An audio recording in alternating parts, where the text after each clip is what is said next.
E hoje nós vamos falar com um cara aqui, com uma empresa fantástica, que a cada 3 dias libera uma licença de pivô para irrigar a produção, Lara. Você já pensou nisso? Cada 3 dias é muita coisa, é um volume muito grande de trabalho. Nós já falamos sobre esse assunto aqui no nosso querido podcast, mas é a primeira vez que a gente traz uma dupla. Eles são irmãos e além de falar um pouquinho aí sobre meio ambiente, sobre todas essas questões de pivô, né, que nós vamos falar agora mesmo, eles vão falar também, eu vou querer saber dessa fofoca. Como é que é trabalhar em família? A gente vai falar sobre isso hoje. Insano. Fica com a gente até o final desse episódio que eu tenho certeza que vai ser um show de entrevista. Então, roda a vinheta. Bom dia, boa tarde, boa noite. Seja muito bem-vindo para mais um episódio desse nosso querido podcast. É isso aí. E aqui nessa bancada, eu, Pedro Maia, engenheiro agrônomo, host desse podcast, juntamente com a Lara Brito. É isso aí, mãe estou aqui. Da Luísa e do Heitor. E do Heitor, uma pré-adolescente e um adolescente. Imagina meu sufoco, que eu não estou passando lá em casa. E hoje estou aqui eu e o Pedro, como sempre, vocês não ficam sabendo, mas nós temos uma mania de vir com a mesma cor de blusa, Sem viu, combinar, gente? detalhe, Sem combinar. sem combinar. E aí hoje não deu tempo de trocar de blusa, nós estamos aqui de parzinho de vaso, tá, gente? Mas eu juro que foi sem combinar. Juro, é de verdade, viu, gente? A gente vem assim de parzinho de vaso, mas é porque hoje não deu tempo de trocar a blusa. Não é porque a gente é obrigado a trabalhar igual, não, viu, gente? É só isso. E a gente tocou no assunto, né? Falamos aí de família, sou uma mãe de 2, Pedro também é papai, e nós estamos aqui em família. Como eu falei aqui no comecinho, na nossa chamada, nós estamos aqui com 2 irmãos, e eles vão contar, além de todo o trabalho que eles exercem, vão contar também um pouquinho pra gente como é que é essa história de sociedade, como é que é trabalhar em família, se é fácil, difícil, se recomenda, não pode sair daqui brigados, hein, gente, por favor.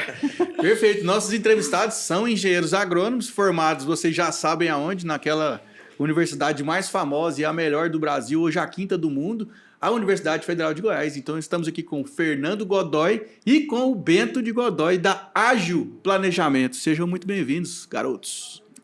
Obrigado, é um prazer. Obrigado. Só corrigindo, o Bento é da UNB. Ah, da UNB. É da UNB, Pedrão. Paisagista, né? Paisagista. Muitíssimo obrigada pela presença de vocês. Vamos aí ter um bate-papo super descontraído, divertido. Verdade. Vamos fazer perguntas que vocês nunca escutaram na vida. Tô brincando, viu, gente? Ô, Lara, mas se falar pra você, viu? A hora dos meninos são caras, viu? Porque você viu o volume de produção, né? Exatamente. Pra gente conseguir essa vaga na agenda, a gente teve que mandar um helicóptero, reservar o heliponto aqui em cima. Eu tava imaginando, era isso. Se esse volume, né, é tão alto assim, é muito trabalhoso.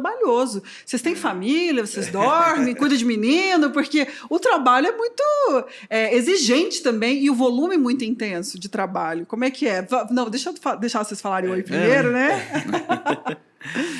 Se apresentarem primeiro, né? Então, meu nome é Bento, né, Godoy, eu sou agrônomo lá pela UNB e eu fiz mestrado em recursos hídricos nessa área também, foi uma área que eu sempre gostei também. O mestrado foi na Unesp em Ilha Solteira. Agora, pela UFG, eu fiz uma especialização em gestão e química do meio ambiente. Que legal. Estive por lá também.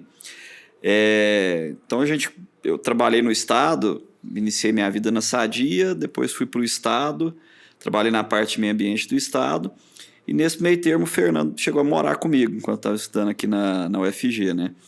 Então, nesse meio termo, foi ele casando com essa parte também de pivôs e tudo. A gente vinha de dentro do Estado percebendo a baixíssima qualidade que tinha nos projetos em geral, né? Uhum. Aliado com a demora também do Estado em tratar essas questões ambientais. Então, foi onde ele, saindo da faculdade, já montou a Ágil. Depois que eu saí do Estado, nós viramos sócios nessa... Fizemos uma dobradinha aí na Ágil. Uhum. E como é que foi essa influência? Como é que vocês chegaram? Falaram assim, não, nós vamos fazer agronomia. E depois, como é que foi quando vocês decidiram que vocês iriam trabalhar com essa parte de projetos hídricos?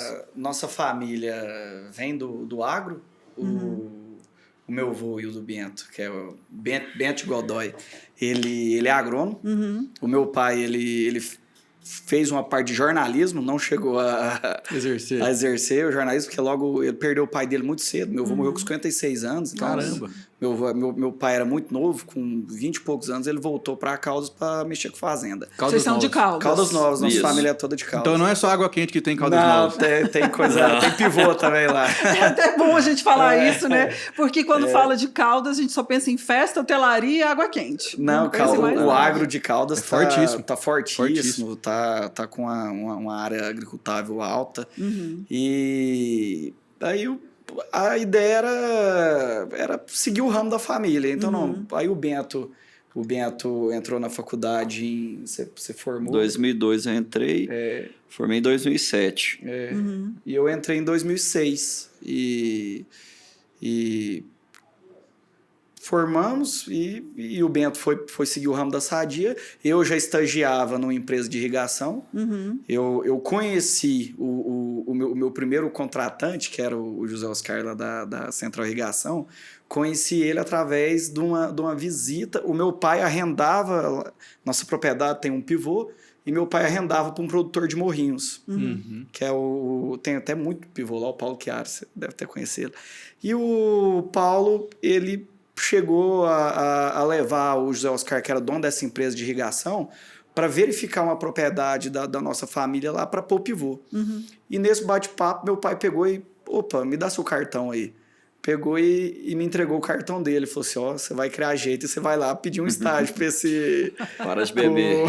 Pro José Oscar, que foi onde começou. Ele deu a oportunidade de começar o estágio com eles lá. E no meio do estágio, ele me falou, a gente trocando ideia, eu e o José Oscar, que era o dono da empresa, ele pegou, Fernando, eu não vendo mais pivô por conta de financiamento bancário. Não libera dinheiro para o produtor. Eu falei, mas por que não libera? Porque o produtor não tem a outorga. Entendeu? Na verdade, assim, muita gente passa por cima, né, Fernando? Isso. E aí, de repente, chega um fiscal lá, embarga tudo. Só que hoje já é exigência até do próprio BNDES. Então, assim, para te liberar o crédito, você tem que ter a você outorga tem que de ter qualquer outorga jeito. Uma linha de custeio do Banco do Brasil, por exemplo. Isso. Para eu ligar energia no seu pivô, você precisa de ter a outorga e o licenciamento ambiental. Entendi. Aí o José Oscar pegou e falou assim, olha, não vendo mais pivô por conta de financiamento, e o financiamento está atrelado ao licenciamento. Ao licenciamento. Aí acendeu a luzinha. Acendeu a Aí luzinha. você falou, já sei o que eu vou fazer, achei minha oportunidade. Eu peguei e falei, cara, porque você começar a vender pivô é difícil, porque é um procedimento que você vai visitar a área do cliente, até ele conseguir, antigamente, a outorga e a licença era 2, 3 anos. Então, eu, recém-formado, eu ia demorar 3 anos para criar um volume de vendas, né? Aí eu peguei e falei assim, não, vou tentar alguma coisa que seja mais rápido, assim, mais rápido, mais ágil. E aí aquela quebradeira de recém-formado. Aquela quebradeira precisando recém-formado. trabalhar. E aí você já sabia, o nome já tá ok, será mais ágil, então, todo esse processo. E eu, trocando ideia com o Bento, eu falei assim, Bento, como que é a parte de cálculo aí? Ele falou assim, Fernando, tem um manual técnico de outorga. E ele, na época, você até escreveu o manual técnico de outorga. Né? Nós escrevemos junto com a equipe que tinha lá na superintendência na época de recursos hídricos. Nós criamos e é o que vigora até hoje. Ô, louco, Olha Bento. só. Então você fez história em Goiás, então. Que isso, o nome tá lá, então, ó. Tá lá. Agora, é interessante também essa questão, só pegando um gancho, essa questão de pivô, que o que fez meu pai comprar essa fazenda lá foi o pivô. Mas ele era o terceiro da fila. Tinha 2 outros já interessados em comprar essa fazenda, já com proposta na mesa e tudo. Mas a condição dos outros 2 era tirar esse pivô. Olha. Que ninguém queria. Ué, mas o pivô já valoriza a propriedade, Pois o cara queria Exatamente. tirar o pivô. Era um bicho de 7 cabeças. Na região ali em 2005, 2006, né? Mais ou menos que ele comprou. É isso, 2004, 2005. Mais ou menos essa época aí, 2004, 2005. Não era tão popularizado assim. Não, o pessoal não queria. Acho que esse foi o 2º ou 3º pivô que teve dentro do município de Caldas. Tá. Tinha um muito antigo que o cara tinha posto, depois quebrou com isso, depois na década de 80, depois quebrou, e os outros só pivô quebra. Aí já falou, larga Então, de mão vocês disso. não quero nem saber disso daí. Aquela Olha conversinha só. no posto de gasolina ali, né? Todo mundo Exatamente. comendo um espetinho, né? Já fala, ó. Criou um paradigma, né? Não Pivô mexe com isso, mesmo. não. Pivô acabou perdendo um pouco desse paradigma e dando uma engatada mesmo. Vamos falar de 2010 para cá, né? Que veio esse boom maior E hoje, semente, de tudo. Até mesmo por causa da exigência do campo, no sentido assim, de alta produtividade. E de cada vez mais a gente fala de escassez dos recursos hídricos. Então, foi um assunto que, mal ou bem, teve que acabar com esse estigma do pivô. E a questão de pivô ainda preserva assim, a parte ambiental, né? Sim. Que você produz 2, 3, até 3 vezes e meia, vamos falar assim, no mesmo local, você diminui aquela pressão de abrir área. Né? Você pode verticalizar na mesma área ali. Aumenta uma safra, né? Exatamente. E se transforma aquela água que passou ali, você não fez nada dela, não foi embora, vai encher o mar, né? Vai chegar no mar e pronto. Você tem que gerar máximo de benefício econômico e social com ela e ficar, fazer algum benefício aqui para a região através dela, né? Não deixar isso embora e se perder, né? Então, quando vocês começaram, foi praticamente no comecinho desse movimento, dessa onda do próprio produtor abrir um pouco mais a cabeça, de querer entender mais, de querer procurar. Então, a Ágil foi sucesso desde o começo. Vocês nem tiveram dificuldades. Foi na hora certa. Fala pra gente aí uns big numbers aí hoje. Por exemplo, quantos funcionários tem a Ágil? Qual que é a área de atuação dela geográfica aí? Beleza. A Ágil hoje funcionário direto são 32. Nossa. 32 direto. Atuando forte Goiás, Mato Grosso do Sul. Mato Grosso do Sul a gente trabalha na parte de assessoria lá. Até tem um grupo de usina de cana-de-açúcar que está entrando forte na região de Paranaíba. E a gente faz toda a parte hídrica deles lá, criando até um plano diretor para a própria usina seguir. Caramba. Porque é isso aí que vai direcionar as áreas de abertura dela, né? Porque não adianta, eu tenho ali um talhão de 2.000 hectares para abrir, mas eu tenho água para irrigar esses 2.000. Exatamente. Então, senão, às vezes, fica inviável a produção. Isso, o plano diretor que guia onde vai ser feita uma barragem, onde vai ter uma captação superficial, isso. A área de atuação nossa é 99,9% agro, confinamento, pivô central, barragem, armazém, gotejo, dispersão, HF. Mas qual que é o carro-chefe lá da Ágil? Assim? Qual que é o setor, assim, o setor não, a função que vocês são mais requisitados lá? Hoje está bem dividido entre outorga de água para pivô e desmatamento. Principalmente abertura de área de... Aquela área que era uma pastagem degradada, um pasto, tem árvores ali... árvores esparsas. Árvores esparsas. E aquela retirada de árvores, né? Porque cada árvore tem que ser georreferenciada, você tem que uma compensação, né? Isso, tem que apresentar uma compensação dessa árvore. Por exemplo, tem árvore que é imune ao corte ou protegida. Para retirar aquela árvore, você tem que fazer o plantio de até 9 espécies. E a gente entra nesse plantio também, hoje. Então, a gente vocês executam esse serviço também. Além de instruir o produtor, você fala, olha, a gente vai executar para você, não precisa se preocupar com isso. Pega, inclusive, nesses locais que vai fazer desmatamento. Se tem, já é uma questão, até uma prévia, uma exigência da própria secretaria, é que você faça o resgate de flora também. Sim. Você tem árvores ali que estão autorizadas para desmatar, mas que estão produzindo semente... Tem alguma questão dessa forma, a gente faz a coleta, leva para viver os parceiros e eles multiplicam e depois aquilo volta para o meio ambiente. Né? E como é que é a fiscalização disso? Existe hoje uma fiscalização mais rígida ou não? Ou existe essa preocupação do produtor para não ter multas? Ou existe realmente uma preocupação ambiental genuína? A gente sabe que quando o bolso dói, a preocupação aumenta. Tá mais assim... O produtor ele está interessado em realmente preservar. Trabalhar corretamente. Porque hoje, se a propriedade dele tiver um embargo, ele já não consegue vender soja para multinacional, ele não consegue embarcar um boi. Então, assim, fazer um financiamento. Fica travado, exatamente. Né? Não consegue nada, até financiamento. Não consegue. Isso. Então, assim, o próprio governo foi blindando de uma maneira que o produtor hoje ficou gravado no DNA dele. Ele já sabe que ele tem que fazer a coisa certa, senão ele não vai ser penalizado. Pois é. Daqui a 2, 3, 4 anos. Ele é penalizado mês que vem. É o que você estava falando também, que as próprias multinacionais fiscalizam o produtor, né? Ou seja, peraí, deixa eu tirar o extrato aqui da inscrição dele, se tá tudo ok. Isso. Porque a própria multinacional também pode ser penalizada. Ela tem uma certificação. Tem aqueles ela tem acordos, que... né, de ISO 14001 ou aqueles acordos internacionais de não vou fomentar o desmatamento, né, esse tipo de coisa. E não quer dizer assim, não estou comprando de dentro daquele polígono embargado. Não, se a propriedade... Eu já vi casos de gente que foi, não é correto, mas foi embargado assim e ligado o CPF da pessoa. A pessoa tinha 3, 4 fazendas e nenhuma delas estava liberada. Estava liberado. Bloqueou tudo. Exatamente. E aí não tem como. Vocês acham que nesses 10 anos, 11 anos que vocês estão atuando, o perfil do produtor mudou muito? Mudou. Do brasileiro, assim? Vocês acham que ele está muito mais consciente, muito mais profissional em relação às suas obrigações? Eu acho que vocês até já discutiram isso aqui uma vez sobre sucessão. Sim.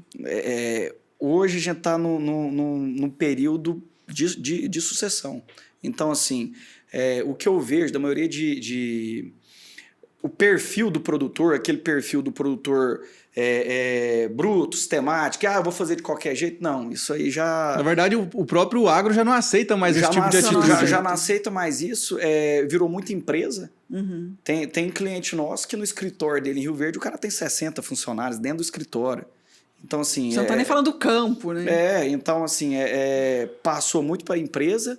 Ele tem a cabeça dele mudou. O produtor, em geral, ele mudou a chave. Ele não... Eu acredito também devido à globalização, né? As exatamente. exportações. Nós somos obrigados a mudar de qualquer jeito. Para continuar no jogo, nós tivemos que mudar de qualquer maneira. 10 anos atrás, a pessoa já chegava ali chegava até nós, vamos falar quando chegava, né? Já procurando assim, quem que é o cara ali que pode dar uma ajudinha para ele, para ela, aquela questão de meio ambiente, eu vou dar uma grana ali e vou pegar um papel. Isso não existe mais, acabou. Não. Hoje é uma coisa muito mais blindada, a própria secretaria ela ficou menos discricionária, tem os procedimentos bem descritos, então o técnico ele tem uma margem muito pequena para poder criar dificuldade, vamos falar assim, igual era antigamente. E hoje, até a maturidade do produtor aumentou tanto. Se falasse de plantar muda 10 anos atrás, você ia tomar um tiro do cara. Falando, eu quero desmatar e você está vindo com muda para eu que eu plante. plantar. Hoje Exatamente. Mudou bastante. Assim, estão entendendo o que tem que fazer. Hoje você tem instrumentos como segurança de barragens também. Sim, né, sim. E tem uma fiscalização bem ativa da secretaria. Apesar do corpo técnico deles ser pequeno, está tendo concurso agora, aumentando isso aí e tudo mais, mas eles estão mais racionais. Por exemplo, essa questão de embargo, muitas vezes aí, a pessoa recebe um AR em casa, porque foi pego aquele aviso de recebimento via correio. Sim. Mas ninguém foi lá na fazenda. Não, só imagem de satélite. Imagem de satélite. Você está embargado na hora que você abre a caixa de correio, lá que você vê a cartinha. Já está Ninguém foi lá notificado. falar com você pessoalmente. Não tem. Ô Bento, mas qual que é a relação aqui? Vocês são sócios? Vocês são patrão e funcionário? Como é que é? Nós somos sócios na empresa. Na empresa e nas atividades na fazenda também. Entendi. Então você era um cara concursado do estado, lá tinha uma carreira lá, estável lá, né? Tava bem de boa. Aí o Fernandinho veio dar uma sacudida lá. Como é que foi essa transição aí?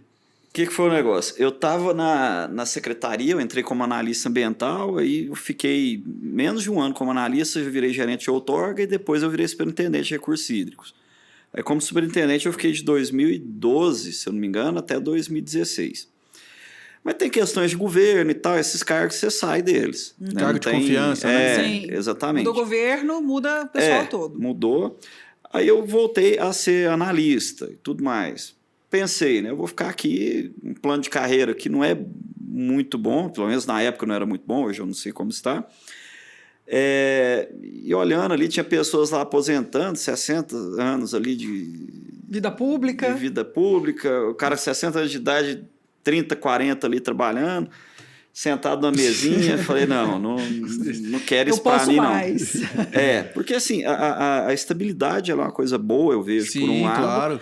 Mas você não pode estabilizar a cabeça assim, e as suas ambições. Mas é perfil também, né, Bento? Acho que assim, não tem certo, não tem errado. Tem o que é bom pra você. Tem gente que tem perfil, né? É igual você falou assim, cara, eu tô subutilizado aqui. Eu posso fazer mais. Então, vai fazer outra coisa, né? Põe a cara a tapa, né? Na época, acho que a empresa tinha uns 7, 8 funcionários. E tinha um funcionário que era meu braço direito, chamava Ricardo. E ele indo para Goiás Velho, ele quase não ia para o campo, mas gostava demais de ir para o campo, ele era engenheiro ambiental. Ele indo para Goiás Velho, sofreu um acidente e veio a óbito na hora, bateu com um caminhão, tudo. Aí quando a gente perdeu ele, aí eu liguei pro Bento e falei assim, Bento, agora eu preciso de... Então você deu o chacoalhão que ele precisava. Ele estava incomodado. Ele já estava incomodado. Eu falei assim, cara, eu preciso de alguém aqui para... E aí ele viu nisso também uma oportunidade de dar essa virada, né? Eu já não estava satisfeito ali. Isso. E assim, eu sofri processo administrativo lá também, porque assim, você dá uma...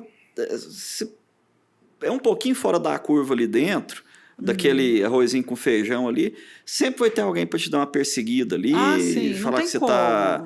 Que preguinho apontou a cabeça ali, come o martelo em cima. Você não tem como. Aí tem um alvo nas suas costas. Tudo tem o ônus e o bônus, não tem como. Aí eu preferi, falei, não precisa disso aqui não, ficar... Agora sim, uma pergunta pessoal, não vale mentir, hein? Quando você tá... Porque assim, tem-se muito essa ideia, a gente vê hoje, ainda mais nos dias de hoje, né? Muitas pessoas estudando, querendo um cargo público, querendo essa estabilidade. Tem-se ainda muito essa mentalidade que empreender é muito difícil e que o cargo público é a segurança que todos desejam, né? Tem até pais que falam, não, meu filho, você tem que seguir a carreira pública, você tem que ter aquele dinheiro garantido. Você, em algum momento, lá no comecinho, lá atrás, quando você largou seu cargo público, você teve toda essa demanda, porque empreender, vocês são empreendedores, não é algo fácil. Todo começo, ele não é fácil. Você chegou, assim, se arrepender ali naquele comecinho, você falou... Por um breve momento? Eu falo assim, nossa, o salário caía ali todo mês direitinho, agora eu tô lascado, assim, no comecinho. Não, no começo eu comecei ganhando menos do que eu ganhava no estado. Nesse momento que eu quero saber, assim, passou uns meses... Mas não, eu tava tão feliz, chateado com o estado. Que é bem melhor você trabalhar para você mesmo do que você tentar agradar quem está de plantão ali, né? Porque acaba...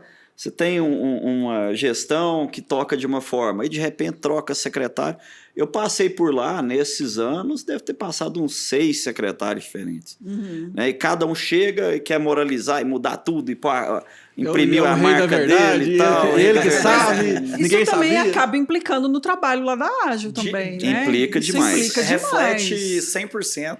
Você segue um termo de referência, você segue um parâmetro, aí muda o governo ou muda o secretariado. Não, agora não é mais A mais B, não. Agora é B mais C. Então também tem que estar sempre estudando. Você tem que estar sempre ligado atualizado. Mesmo, não pode parar para você não errar também, que senão você acaba prejudicando o seu cliente. Isso, exatamente. Você acabar errando. Então você não arrependeu hora nenhuma, nem um pouquinho. Não arrependi. Que bom, isso é ótimo escutar sobre isso, porque a gente precisa ter essa coragem também. Tem. Porque para você largar um cargo público e falar assim, não, agora eu vou fazer tudo diferente, há que ter coragem, né? Ainda mais a gente falando da nossa instabilidade tive aqui. até uma resistência grande, assim, principalmente de pai e mãe, e ter chegado. Tá vendo? Eu não falei. Até que minha esposa não. Eu não fui até longe, que minha esposa tá não. Mas meu pai e minha mãe chegavam assim, você tem filho pequeno. Eu tava com um menino de 5 anos, eu acho, por aí. Você tá com um menino pequeno, você vai... Aí eu Seu acabei... irmão tá começando agora. Não tinha nada muito... Não tem um periquitinho para criar. Tem isso mesmo, né? Mas, graças a Deus, deu... Mas é muito bom certo. até vocês contarem a história de vocês também, porque quando a gente tem um sonho, a vontade, porque eu falo que tem que ser muito mais do que o talento, né? É o sonho, a vontade. Persistir, não tem como dar errado. Não, mas sabe o que é, Lara? Por exemplo, o Fernandinho vocês vão entender o que eu estou falando. A gente faz a faculdade de agronomia, a cabeça é o quê? Vou formar, trabalhar na multinacional e não sei o quê. Que é estabilidade também, assim, né? Trabalhar 1%, na multinacional. 5% fala assim, não, eu vou sair, vou montar a minha empresa, vou trabalhar no meu negócio. Não é não, Fernandinho? Não, você quer, no final do curso, é ficar participando daquelas seleções lá e a melhor coisa é competir com seu coleguinha. Não, você passou em qual? Não, passei na multi tal, passei na tal. Isso era o sonho, né? É o sonho da maioria ainda, né? É o sonho. Muito sonho com isso, fazer agronomia e entrar numa... Você já sai ganhando um salário razoável. Mais de 10 pau muito hoje. acima da média. Acima da média, caminhonete, o kit, né? cartãozinho corporativo e... Mas é muito legal vocês trazerem a história de vocês, porque que é o contrário disso, né? Vocês foram, na verdade, o contrário disso. Sair da multinacional, sair do emprego, do cargo público e empreender. E hoje vocês estão muito mais felizes e satisfeitos. E na hora do vamos ver lá, quando vocês estão trabalhando, quem que briga mais? Vocês brigam muito ou vocês são tranquilão um com o outro? Não, eu e o Bento, um com o outro, é de boa. Agora, assim, mais um pouquinho explosivo eu, mais ou menos, só, mas depois também fica de boa. O Bento é mais tranquilo. Eu fico então, mais, vocês conseguem administrar rodando, super bem essa questão familiar. Porque tem isso também, né? Às vezes a gente confunde os papéis. Sai ali do papel de empresários, né? Empreendedores, de técnicos, e aí às vezes entra a visão do irmão, a discussão do irmão, então vocês separam bem isso. Tem que separar. E a quantidade de irmãos que são clientes nossos, assim, que muitas vezes chega lá... Começa a achar meio estranho. Os dois são irmãos, tem fazenda do lado da outra, mas uma reunião ia um, a outra ia outro. Assim, brigados, tem muita gente. Tem, muita por isso que eu perguntei para vocês. Mas o Bento tem a cara do nerd lá dos dois. Não. O currículo dele no WhatsApp deu um texto, assim, o meu deu 2 linhas. Mas vocês, a impressão que eu tenho, né, eu não os conhecia antes, é que vocês se completam, assim. Vocês não tem isso?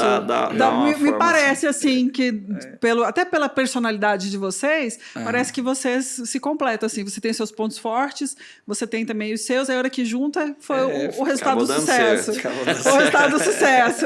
É isso mesmo. Fernandinho, agora, vamos supor, eu sou um produtor rural e eu quero lá abrir o meu pivô dentro da minha propriedade. Aí eu chego lá na Ágil e falo assim, eu quero abrir um pivô. Como é que funciona? Primeiro ponto, assim, ou inicia a gente indo na sua propriedade, ou você chega no escritório, a gente abre o perímetro da sua fazenda e vai verificando a potencialidade sua. Cabe um pivô aqui, cabe um pivô ali, aqui é um lugar bacana de fazer uma barragem, beleza. Mas antes disso você precisa verificar a água. Não, fazendo o layout dos equipamentos, a gente vai para o próximo estágio, que é o balanço hídrico. Então primeiro, eu não sabia. Primeiro eu achei que era o contrário.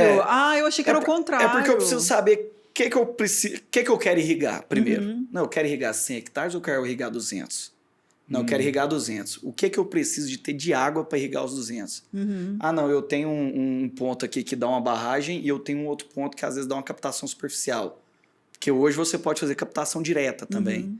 Que é o melhor do mundo, que é bem mais barato. Você não gasta. Não precisa montar a barragem. Não precisa fazer a barragem. Mas tem que ter um rio grande, né? Isso, uma drenagem alta. Que é mais difícil. É mais difícil. 6,5 milímetros por metro quadrado, vezes a área do pivô. Hoje o estado ele é dividido em subbacias, né? Então, dependendo da região que sua propriedade está inserida, você tem uma maior disponibilidade de água superficial, de captação direta. De leito de rio. Isso, para você fazer captação direta. E fez esse estudo prévio, vamos para o campo. Vamos verificar isso em loco. Vamos dar uma olhada. Relevo. Vamos fazer a parte... A gente já passa para os parceiros que fazem a parte topográfica. Lá no escritório a gente separou essa divisão topográfica. Então, passa para os parceiros, você vai fazer um levantamento planométrico aqui para ter os desníveis, para fazer o cálculo de energia exato, né, de potência instalada. Isso é só para ver a viabilidade do projeto. Isso só antes de entrar. Isso aí antes de começar tudo. Antes de começar tudo. Isso é pago? Geralmente, isso aí a gente faz, a gente embute o preço na hora de na hora. Não, porque eu falo fechar. Assim, você demora quanto tempo para fazer esse projeto? Só de apresentação? Só de apresentação, e vai uns 20, 30 dias. Pois só por isso que eu perguntei. Então, assim, vocês recebem para fazer esse projeto? Não. Essa parte aí não, mas praticamente essa parte já é o projeto quase pronto. Depois você vai refinar ele. Mas eu imagino também que uma pessoa, quando ela chega a procurar, ela já está ali decidida a fazer. E olha só a jogada. Ele tá usando um gatilho de venda, que é o gatilho de reciprocidade. Porque ele já fez esse tanto de levantamento. Aí você pensa, como é que eu vou desistir do negócio? É isso que eu tô pensando, porque é muito dispendioso. Se ele desistir, ele fala assim, eu vou te pagar até aqui o que você já fez aqui. Porque hoje, assim, tempo é dinheiro. Então é muito tempo. E despesa também. Você sai daqui, você vai lá pro norte, você vai bater um Mil hotel, um combustível. Combustível caro. Hoje tinha muito mais empresa que trabalhava nesse ramo. né, tinha ambiental, mais? tinha mais. E principalmente em volta da secretaria. Como ali, que houve a gente essa seleção natural? O que aconteceu aí? Então, a gente chamava aquilo lá de porta de cadeia, né? Tipo advogado de porta de cadeia. Era entendi. cheio de portinha ali em volta, E aí... tentando pegar cobrando baratinho. Tinha gente que era muito malandra, assim, cobrava... Aí o cara cobra Prostituir lá... o mercado. Na época a gente cobrava lá 2 mil para fazer uma outorga. Na época. O cara ia lá cobrava 500. Né? Mas aí, por pendência, ele ia depois cobrando mais. Então, o processo dele estava recheado. No final dava mais caro. Pendência é mais mais caro. E a secretaria foi saindo dessa questão de ser despachante, de juntar papel, documento e pôr lá dentro. Nessa atual gestão, eles fizeram o inverso. Eles jogaram a responsabilidade em cima do responsável técnico, que tinha só esse nome, mas não tinha responsabilidade quase nenhuma. Não tinha nada. Então, ele jogou lá para cima da gente. E é inclusive multado. Se você põe um projeto ali diferente do que a secretaria pegar em campo depois, você é multado junto com... Você é multado justo, junto né? com o produtor. Justo. Você sabe que isso foi bom e ruim para vocês, técnicos, né? Porque eu falo assim, bom porque só os bons ficaram no mercado, né? exatamente. E o ruim é porque você não pode errar de jeito nenhum, né? Não pode. E tem que cobrar do produtor que ele execute daquela forma que vocês são quase sócios aí nesse processo, Exatamente. Então. A responsabilidade é dividida. Isso. E a secretaria tirou um pouco da responsabilidade dela. Então, com isso, ela consegue ter mais agilidade também para poder andar com isso. Ela te exige muito mais pré-protocolo, vamos falar assim. Aí, quando você chega a protocolar, já está tudo bem redondo para eles analisarem mais rápido. Mais rápido, então. Que aí já é depois desse levantamento o plano altimétrico. Aí, dando aquela sequência, o que vem depois, Fernando? Aí você faz toda a parte de estudo, parte técnica do projeto e faz o protocolo. O protocolo, por exemplo, de um pivô, ele vai seguir por uma etapa de outorga. Após a outorga emitida, você já entra com licenciamento ambiental, que é para instalação dele. Hoje teve até, se tiver desmate, aí você tem que protocolar o desmatamento também junto, solicita hoje tudo Tem uma licença também via sistema eletrônico, isso. Aí correu esse prazo de análise. Deu pendência, você sanou ou não, passou direto, foi deferido, beleza. Aí você, produtor, o que você vai fazer? Você já pode comprar o equipamento. Paralelo a isso, você já solicitou energia trifásica da propriedade? A requisição de carga. Não, eu vou botar um pivô de 100 hectares, vou precisar de 300 kVA. Aí você solicita lá, a Enel vai verificar se você tem essa carga na sua rede. Se você não tiver, você tem que partir para outro meio. Ou você faz fotovoltaica, ou um sistema que está crescendo muito hoje é o fotovoltaica com motor diesel, que é um sistema híbrido. Aí você trabalha off-grid, você não precisa de ter a rede trifásica na sua propriedade. Pode baratear, então. É caro para você colocar, para você iniciar. Só que ao longo do tempo se torna mais barato, né? Porque você não está pagando a demanda, a energia mensal. E aí você passou por todos esses trâmites, você está apto a pôr o pivô, a instalar o equipamento. Você tem que manter uma série de condicionantes anuais, que a licença ou a outorga vem, e ela dura ali por 6 anos, em média. Se for outorga federal, que é da ANA, outorga federal é quando são rios de domínio federal. Aí você tem que solicitar em Brasília. Mas aí quem que define se a outorga tem que ser federal ou estadual? Tem no próprio site da ANA, tem a dominalidade dos mananciais. Se ele é estadual ou se ele é federal. Geralmente, divisa de estado é federal, hidrelétrica, algumas hidrelétricas são federais. Se o reservatório for construído pela União, por exemplo, com recurso de Furnas, por exemplo, na época, aí era federal. Tem outras coisinhas assim, por exemplo, o Rio das Almas aqui. Sim. Ele nasce e deságua dentro de Goiás. Só que ele é o maior afluente de Serra da Mesa. Um importante afluente de Serra da Mesa. Então ele foi federalizado.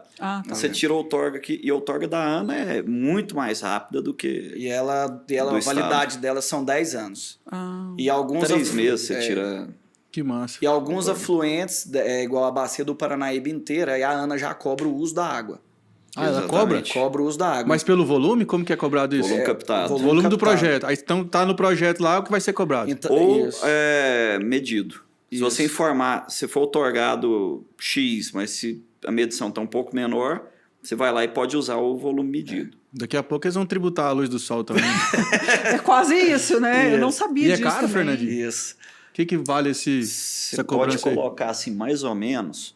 Não é muito caro, não. É por Não metro caro, não. cúbico? Por metro cúbico, mas num pivô aí de 200 hectares, uns 200 hectares de área irrigada, você vai gastar aí uns R$2.000 por ano. Anual. Por aí. Ah, não, então não Não é Anual, caro. é. Não ofende, então- Vai matar o cara. Sai mais barato que a nossa água residencial. Bem mais barato. Centavos por cada 1.000 litros. Sai bem mais em conta. E esse processo todo demora quanto tempo? A partir do momento que o produtor chega lá, Do zero, né? conversa com vocês, até o pivô tá funcionando. Depende muito da bacia que ele está inserido. Se for bacia crítica, o estado ele é dividido. Algumas bacias são críticas. A bacia do Meia Ponte é uma bacia crítica. Então a outorga ela não sai um termo de autorização temporário, que é uma outorga rápida. Uma outorga com uns 40, 60 dias você está com ela na mão. Em bacias críticas, só sai a outorga após a análise do pedido mesmo. Então, vamos fazer uma regra aí. Em bacia que não é crítica, você vai ficar aí 8 meses, 1 ano aguardando.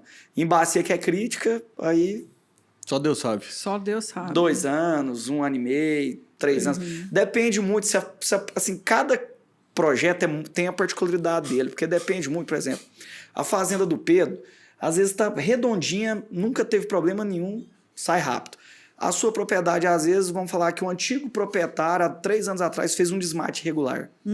Então, Aí a propriedade está marcada. aí eu tenho Exatamente. que regularizar aquele passivo. A bucha é sua. Nossa. Se tiver problema de reserva, demora. Então, assim, cada caso pode acontecer muito, por exemplo, às vezes vocês dois são vizinhos e contrata a gente. A sua licença sai num prazo e a sua sai Em outro prazo. Em outro prazo. Por quê? Não, cada propriedade tem a sua E particularidade. o produtor tem que lembrar, muitas vezes ele não sabe disso, que quem compra a terra compra o passivo dela tudo junto com ela. É igual Não tem comprar como um se carro. livrar, né? Exatamente. Isso aí. Não Comprou tem o como carro cheio de livrar. multa, você vai ter que Se pagar. você não combinou, mas nessa legislação ambiental, você comprou tudo junto. O passivo que o cara fez lá atrás é seu Então, assim, também. se, por exemplo, eu comprei uma fazenda do Pedro, ele já tem a outorga de água, tá tudo ok, ele tem aquela licença. Eu posso continuar utilizando normal ou Pode tem que fazer transferir. tudo de novo? É, Só transfere pra transferir. você. Transfere pro seu nome. Então não é isso. tão burocrático essa E parte. Eu essa achei que tinha transferência é mais eu tranquila. achei que tivesse que mudar tudo, começar tudo. Antigamente tinha.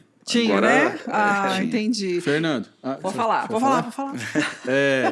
E aí, assim, também é um fato, né, que, por exemplo, uma licença de barragem ou uma outorga de água valoriza a propriedade também, né? Valoriza demais, que isso. Que às vezes tem fazenda que nem vai usar, mas já tem pronto Que tem a outorga. pra vender e vender mais caro. É a moeda, é uma moeda, porque aquilo ali é um ativo da fazenda, né? Olha só. E nem Ótimo. toda fazenda tem essa outorga? Não, tem... Não, 99% não tem. Não tem, mas não, Não, tem não, porque não, não, vai não. atrás ou não tem porque não tem como oferecer uma outorga? Não tirou. Não tirou, Não simplesmente. tirou. E tem que ficar esperto. Aqui vale aquele ditado que quem chega primeiro bebe água limpa. Porque em captação direta, É isso. cada Quem um chega que vai primeiro- tirando na bacia, vai tirando daquela vazão outorgável. Isso. Então o pessoal aqui do Meia Ponte, a Montante de Goiânia, quem nunca tirou outorga, não tira mais. Acabou, né? Esquece. Então o cara tem ali o Meia Ponte passando na porta da casa dele e ele não pode pegar água. Aí ele tem que fazer uma legalmente. barragem, um reservatório, Tem que fazer Tem que fazer reservatório e tudo mais. gastar bem mais, né, obviamente. Teve Porque- muito pivô aqui a Montante de Goiânia que teve que ser tirado, porque não Porque tinha já como. foi. Região ali perto da continuar. faculdade, região de Santo Antônio, que era produtor de grama, Tirou tudo. tabletinho de grama, É teve mesmo. que tirar o pivô. Mas é embargou bacia e parou. crítica porque o manancial alimenta Goiânia ou porque Isso, ele tá numa crise Não, hídrica? isso por conta de Alimenta Goiânia. Goiânia. A demanda de Goiânia aumentou demais e quem tinha outorga teve ela respeitada. Quem não tinha, teve que. Se lasque. E tirar. nesses 10 anos aí de trabalho, né, 11 anos de vocês, como é que fica essa questão da crise hídrica? É uma realidade realmente? Vocês sentiram isso assim ao longo do trabalho de vocês? Porque vocês estão trabalhando diretamente com isso, né? Vocês entendem isso mesmo, que realmente isso é um problema, é algo a se pensar ou está tudo certo? Eita! Eu, Eita! Eu senti uma tensão no ar. Pergunta polêmica. não, o regime de chuvas tem sido Diminuído. alterado. Você acha que tem diminuído? Eu acho que não, mais pelo lado assim de concentração de chuva. Ah, tá. Né? tem tido vamos falar assim, de 2 em 2 anos, tem um ano pior de chuva um pouco, mas não no volume, né? Não no mas volume, é na muita concentração coisa no volume, mesmo. não. Isso, mas tá muito comum você ter veranico aí de 10 até 15 dias em janeiro, por exemplo. Então, grande parte dos pivôs hoje o pessoal está colocando não para fazer safra em agosto, setembro, por ali, assim, na terceira safra, mas sim para complementar ali no veranico, por exemplo. Para ele não ter quebra de safra. Para salvar, né? Para salvar, isso. Exatamente. E isso é bom, porque é a época que você tem mais... Os rios estão tudo cheio e tudo mais, então você só dá uma Gasta complementada. Só energia ali, né? Exatamente. Mas assim, então, por que é importante? O cara fazer barragem. Então, uma coisa que tinha que ser menos burocratizada é a questão de barragem. Até incentivada. Porque você está segurando, você está guardando a água da época de chuva para você usar na seca. Sim. Né? E barragem, você segura essa água ali, você tá, a infiltração para o subsolo é muito maior, né? Então eu só vejo coisa boa na questão de barragem. Você regulariza vazão, não vem aquelas enchentes muito bravas, e também depois o córrego não seca, né? Então isso tinha que ser mais, claro que com toda a segurança, com técnica, né? Mas tinha que ser menos burocrático do que é hoje. Mas vocês acham que é burocrático por conta dos episódios que nós vivemos aqui no Brasil ou sempre foi? Sempre foi. Sempre foi. E é mais chato o processo de barragem do que o de outorga? Porque a barragem você vai envolver outorga, a autorização de desmate e a licença para construir elas. Tem que ter essas 3 coisas para É um pouco mais complexo. Pronta. Então, às vezes, o produtor nem encara isso. Quando ele tem outra opção, ele não encara. Mas aí, quando ele tá ali naquela sinuca de bico ali, Aí ele fala assim, não, então fazer. eu vou ter que fazer, não tem como. Então, vocês acham que em 10 anos essa questão hídrica não mudou muita coisa para vocês? Assim, essas áreas críticas, igual a gente falou do Meia Ponte, vocês acham que não teve isso? Porque eu imagino que aumentou também a quantidade de produtores, né? Em 10 anos... Não, de produtores não, mas a quantidade de produção... Área irrigada.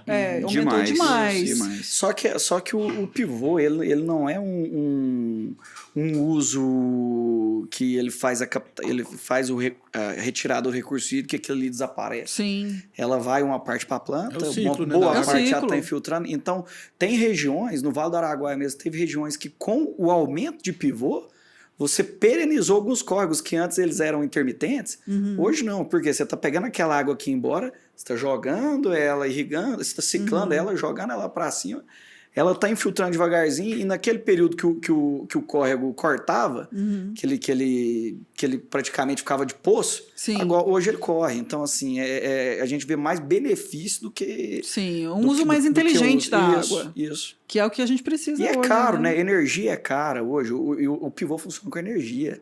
Hoje a energia é cara, o diesel tá caro. Se for um equipamento ligado no grupo gerador, o cara ele não vai irrigar à toa.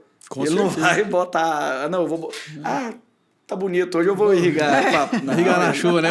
Tem 2 dias que não chove, vou lhe dar uma ligada aí. Dá uma refrescada. Fernandinho, agora me responde. O Bento também, acho que a pergunta pode ser direcionada para os dois, mas eu tenho uma propriedade, por exemplo, fictícia aí, né? Um dia eu vou ter uma, né? Mas tem uma propriedade lá e eu fui lá, cara, há 10 anos atrás, há 20 anos atrás e construí uma barragem lá, da minha cabeça lá, fiz lá, velho. Tá lá a barragem. E tem como ele regularizar essa barragem ou... Tem como. Amarrar no Mesmo rabo ela do viado? tendo sido construída assim, do jeito que ele achou que era correto? Tem. Hoje já tem, deve ter o quê? Uns 3 anos que tá... Tem a licença, que tem o cadastro de segurança de barragens. Esse cadastro, ele foi justamente feito para chamar a população, os produtores que estavam nessa situação, para se regularizar. E um dos documentos necessários para o cadastro de segurança de barragem é um laudo de estabilidade assinado por um profissional habilitado. Nomeado pela secretaria? Não. Você, produtor, você vai contratar um engenheiro civil, um engenheiro agrônomo ou um engenheiro agrimensor. O cara vai lá e atesta. Ele vai atestar que a sua barragem está em condição ou não. Ela tem fissura no talude, ela tem... você tem que arrumar isso. Infiltração ajusante. Você vai ter... Aí ele passa a recomendação. Você vai ter que fazer um dreno de saia. Ou ele pode até condenar o seu empreendimento. Isso que eu ia te perguntar. Pode acontecer, então? Pode ocorrer. E esse profissional tem que ser alguém imparcial ou pode ser um conhecido da região, por exemplo? Não, pode ser. profissional. Ele vai dar uma RT. Ele vai ter que assinar. Vai assinar. Ele vai se responsabilizar por Ele vai aquilo. ficar responsável. Ele é responsável. Aí a Se ela romper, depois ele vai ser. Isso. Vai ser Aí a responsabilizado secretaria também. abre prazo para você regularizar. Entendi. Hoje existe uma licença que chama licença corretiva. Então, a licença corretiva ela está regularizando todo o empreendimento que foi instalado sem o licenciamento de instalação, sem a licença prévia. Boa. Então, por exemplo, você tem um confinamento. Ô, Fernando, eu tô com meu confinamento aqui... Rodando. 10 mil cabeças e o pau torando e eu não tenho licença de nada. Aí, não, vamos tirar uma corretiva. Tá? Barragem, mesma coisa. E ele paga multa por isso? Paga. Assim, por fazer essa... Não se ele for autuado, Depende do mas se ele caso. chegar lá tarde para fazer a licença com já rodando. Não, em alguns casos ele pode ser multado, mas na maioria das vezes... Ele é perdoado. Teve Entende uma... que ele foi lá procurar, então tá tudo ok, tá perdoado. Teve uma lei agora que foi promulgada, acho que foi dia 10 de janeiro desse ano, mas ainda não está operacional por causa do sistema, mas que trouxe o cadastro ambiental do imóvel. Não, o DAI. Declaração Ambiental do Imóvel, aliás. Que ele, vamos falar assim, dá uma... Se você for lá e se autodenunciar, em grande parte você não tem que pagar a compensação, não tem que pagar a multa. Se você confessar o Se problema. você confessar, exatamente. Você sabe que é até inteligente isso, porque você tem muito mais gente procurando para ficar regular. Porque senão você não faz gestão ambiental, você não sabe o que tem de impacto. Eles ficam escondendo de um lado e outro do outro. Fica gato e rato, né? Aí quando descobre, rompe a barragem lá e morre uma cidade inteira, mata meio mundo de gente. Fica meio assim essa questão de gato e rato. E ao longo, você também que eu gosto de ficar comparando o passado e o presente. Aí você falou, né, Bento, que muda a secretaria, muda tudo, né? Então, assim, exatamente. Qual que foi a mudança mais absurda em questão de meio ambiente que vocês falaram assim, gente, eu não tô acreditando que eu vou ter que fazer isso. Essa pessoa que fez isso é um animal. Mentecap. E qual que foi também a grande mudança que vocês falaram, nossa, essa aqui, que legal, até que enfim alguém pôs a mão na cabeça, que eu acho que vocês viram de tudo aí no passado e no presente aí. Uma ruim, que assim, isso eu acho que nem não vai durar muito tempo. Então tá vigente. Tá vigente ainda, mas assim, eu nem sei porque que isso apareceu lá, um relatório de estudo de vibrações e abalos sísmicos para barragem, assim. Aí, sim, mas foi... acho que isso foi no barragem de desespero, terra, né? assim, Foi no desespero. Excesso de zelo. Foi por tudo que a gente já viveu aqui. Agora, de coisas boas, o principal que eu acho foi a questão da limpeza de pasto, para retirada de árvores isoladas. Antes você tinha que ficar lá 3, 4 anos esperando sair uma licença para você arrancar. O Pedro tá com a fazenda dele lá, quer abrir 200 hectares para soja. Tem lá 150 árvores esparsas no pasto. Você tinha que esperar 5 anos para você fazer essa retirada, 4 anos, dependendo do... Muita gente abria buraco, jogava a árvore lá dentro. Enterrava a árvore. À noite, enterrava a árvore. E pronto, acabou. E agora isso aí melhorou, então. Não, isso agora tá a pessoa só fica errada hoje se ela quiser. Porque ela tem meio de se regularizar de toda forma. E para ela se regularizar, não fica caro. Não fica caro. Porque acho que todo mundo tem essa preocupação. Não, para eu andar na linha... Mais barato do que ser multado. Tem que sai caro, porque aí eu tenho que pagar profissionais, porque isso também está muito na veia do brasileiro, o jeitinho brasileiro. Mas tá muito assim. O produtor rural, se ele quer ser um empresário rural, né, ele tem que pôr isso no custo dele. Ele não vai... tem como ele fugir disso. Porque pelo bem que ele tem a terra, qualquer terra aí tá caríssima, né? Então, para produzir tá caro e tudo mais. Então ele tem que somar isso aí. Ele nada vai dar mais tranquilidade para ele ir lá e produzir do que tá regular ambientalmente, né?